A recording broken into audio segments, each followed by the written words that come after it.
Hi friends, welcome to killer channel. Friends, ఎవరైనా మా ఛానల్ని సబ్స్క్రైబ్ చేసుకోకపోతే సబ్స్క్రైబ్ చేసుకోండి. ఎవరైనా మీ డాగ్స్ కానీ మీ పెట్స్ కానీ అమ్మాలనుకుంటే మా ఛానల్ త్రూ మా ఛానల్ వాట్సాప్ నెంబర్కి మెసేజ్ పెట్టండి. ఫ్రెండ్స్, ఇవాళ మీకోసం top quality snow white Pomeranian male puppy తీసుకురావడం జరిగింది. ఇది హైదరాబాద్లో అవైలబిలిటీలో ఉంది. అండ్ దీని ఓనర్ ఏం చెప్పారంటే, వీలైతే ట్రాన్స్పోర్టేషన్ ఫెసిలిటీ అయితే ప్రొవైడ్ చేస్తామని చెప్పడం జరిగింది. అండ్ ఈ పప్పి ఏజ్ వచ్చేసరికి 40 days అని చెప్పారు. అండ్ ఓన్లీ మేల్ పప్స్ అయితే అవైలబుల్లో ఉన్నాయని చెప్పడం జరిగింది.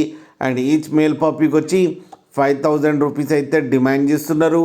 అండ్ రేట్లో స్లైట్గా నెగోషియబుల్ ఉందని కూడా చెప్పడం జరిగింది. ఫ్రెండ్స్ మీరు చూడవచ్చు పప్పి ఎంత హెల్దీగా ఎంత క్యూట్గా ఉందో. కింద వీడియోలో మీకు ఎవరికైనా నచ్చితే టైటిల్లో కాంటాక్ట్ నెంబర్ ఇస్తాను, కాంటాక్ట్ అవ్వండి, మాట్లాడి తీసుకోండి ఫ్రెండ్స్. అలాగే ఒక్కసారి డీల్ సెట్ అయిన తర్వాత అన్ని డీటెయిల్స్ బాగా చెక్ చేసిన తర్వాతనే మనీ పంపాలని కోరుకుంటున్నాం ఫ్రెండ్స్. అలాగే మా ఛానల్ని సబ్స్క్రైబ్ చేయడం మాత్రం మర్చిపోకండి ఫ్రెండ్స్.